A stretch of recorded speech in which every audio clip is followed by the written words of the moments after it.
Okay, I wanted to get us started with writing our paragraphs, so I've set up a Google Doc, which is how I want you to write your paragraph and submit it to me. So make sure you open up a new Google Doc, which I will also put that in the directions that I put in for the lesson for today. But make sure that you have put that it's a broom dog paragraph for the title, like I have done here. And then also I want you to put your name underneath it. Okay, so get that open, and then I wanted to review with you on your paragraphs. Remember, we've talked about how we need to have a topic sentence in each paragraph, some supporting detail sentences, and then a concluding sentence.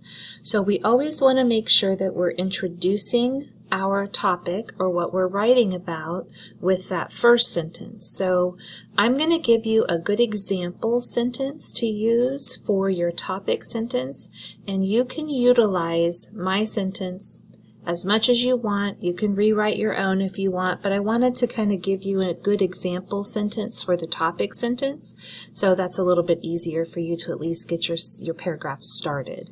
Then it's going to be up to you to write your supporting detail sentences. Now, if you remember, you hopefully made a bubble map with your ideas on there. So if you have your ideas already organized in your bubble map, the way I did in the last video, then you will have an easy way to get your 3 supporting details right there from your bubble map ideas.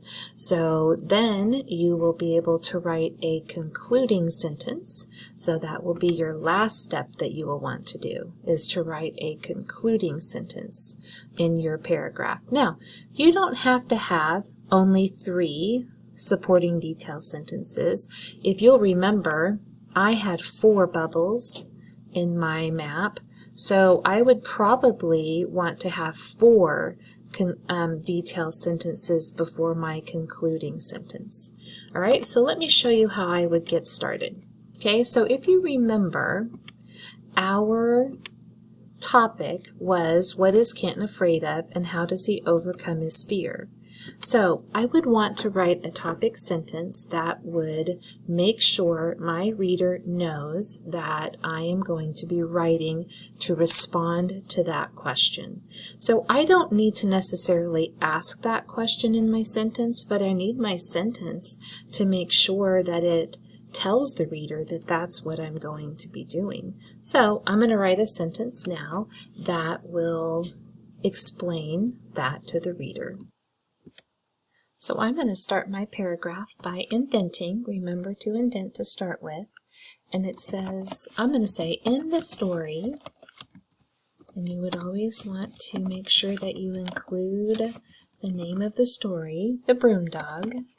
Canton, which is our character's name, don't forget to include the character, has something that he is afraid of, and he has to overcome that fear all on his own.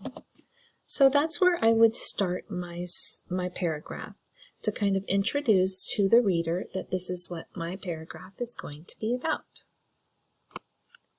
I'm going to go back and fix this to an S because I noticed that was a mistake there. So I'm just going to go ahead and fix my mistake before I move on. So remember, just go ahead and edit as you are typing along. Now, I would want to use my details that I have over here in my bubble map to go ahead and do the next 3 or 4 sentences in my story to make sure that I am including the details that I need to give to my readers to make sure that they are supporting what my topic sentence is, which is that Canton has something that he's afraid of and he has to overcome that fear all on his own. Okay, so I'm not going to type those sentences for you, but I would type a detail sentence here because I want you to come up with your own sentences. And then I would need to have another detail sentence.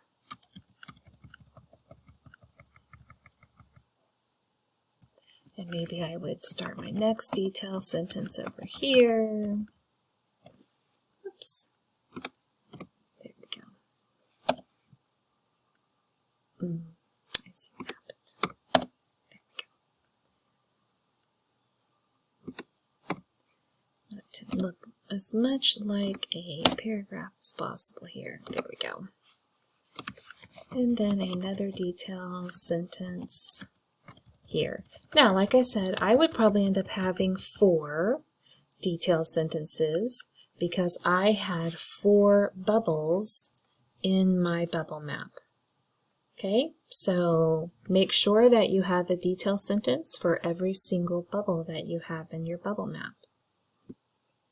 Now, after I'm all done typing my detail sentences and I've got all the information that was in my map in my detail sentences, then I would want to make sure that I put in my concluding sentence. Okay, so remember, a concluding sentence includes a little bit of what you put in your topic sentence, but also maybe something new and interesting that you might have put in your paragraph. So I'm going to combine a little bit of what I had in my topic sentence with something that I would have included in my paragraph. Here is my concluding sentence. It must have been hard for Canton to overcome such a scary fear, but the broom dog helped him. And then that would be my paragraph. And that would be all I would need to include for my inferencing paragraph about the broom dog.